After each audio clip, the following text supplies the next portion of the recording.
ఇప్పుడు బొరుగులు puffed rice అండి. వీటిలో నేను క్యారెట్ తురుము వేసేస్తున్నాను. క్యారెట్ తురుము, అల్లం తురుము, ఆనియన్స్ సన్నగా చాప్ చేసి పెట్టేసుకున్నాను, అన్నీ వేసేస్తున్నానండి.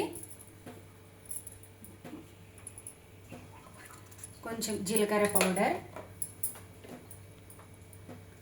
ధనియాల పొడి ఒక 1/2 టేబుల్ స్పూన్ అలా, కొంచెం కారం కోసం నేను వట్టి కారం రెడ్ చిల్లీ పౌడర్ తీసుకుంటున్నాను, కొంచెం వేస్తున్నానండి. సాల్ట్, టేస్ట్కి సరిపడా సాల్ట్,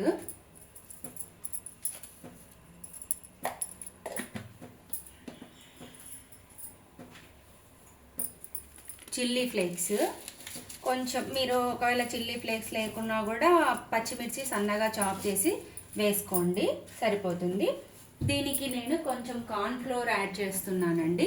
అంతా మనము ఒకసారి కొంచెం కార్న్ఫ్లోర్ యాడ్ చేసుకొని అంతా ఒకసారి కలిపేసుకుందాము. ఎందుకంటే వీటిలో బొరుగులలో తడి ఉంటుంది కదా, అదే సరిపోతుంది. దాన్ని పట్టించి కార్న్ఫ్లోర్ వేసుకోవాలండి.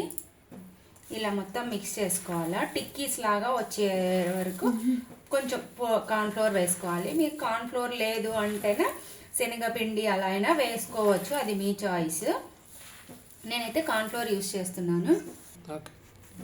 ఇలా మనకు ముద్ద లెక్క రావాలండి. ఇలా వచ్చింది అనుకోండి, ఇలా ఉండాలి. ఎందుకంటే మనం టిక్కీస్ చేసినప్పుడు విరిగిపోకుండా ఉండటానికి. దాన్ని పట్టించి మీరు తీసుకునే శనగపిండి కానీ, బియ్యం పిండి కానీ, కార్న్ఫ్లోర్ కానీ ఏదైనా అలా పిండి అడ్జస్ట్ చేసుకొని వేసుకోవాలి. అందుకే బొరుగులు ఎక్కువ వాటర్ లేకుండా స్ట్రెయిన్ చేసి పెట్టేసుకోవాలండి ముందే, అసలు వాటరే లేకుండా. ఇప్పుడు నేను టిక్కీస్ లాగా చేసేసుకుంటున్నాను. ఇప్పుడు ప్యాన్ పెట్టి హీట్ చేశానండి. హీట్ చేసి ఒక 2 టేబుల్ స్పూన్ ఆయిల్ వేసాను. డీప్ ఫ్రై కాదండి, అలా అని షాలో ఫ్రై కూడా కాదు. ఇప్పుడు ఆయిల్ హీట్ అయిన తర్వాత ఇలా టిక్కీస్ తీసుకొని పెట్టేస్తున్నాను.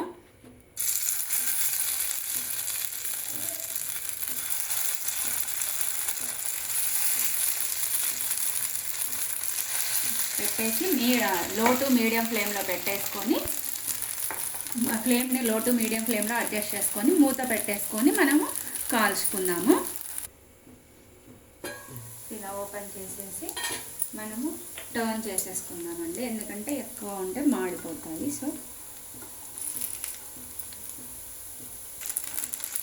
ఇలా అన్ని టర్న్ చేసుకొని రెండో సైడ్ కూడా కాల్చుకున్నాము.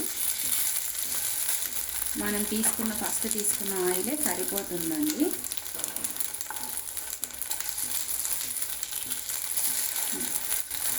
అన్ని టర్న్ చేసేసుకొని మళ్ళీ మూత పెట్టేసుకొని కాల్చుకున్నాము. ఇలా 2 సైడ్స్ కాలిన తర్వాత మనము తీసేసుకొని ప్యాన్ నుండి సపరేట్ చేసేసుకొని సర్వ్ చేసుకుంటే హాట్గా సరిపోతుందండి. ఇప్పుడు నేను తీస్తున్నాను వీటిని. వేడి పఫ్డ్ రైస్ టిక్కీస్ అండి. Combination mayonnaise and tomato ketchup పెట్టాను. మీరు వేరే గ్రీన్ చిల్లీ సాస్ అలా కూడా టేస్ట్ చేసుకోవచ్చు. Thanks for watching. Please like and share, subscribe.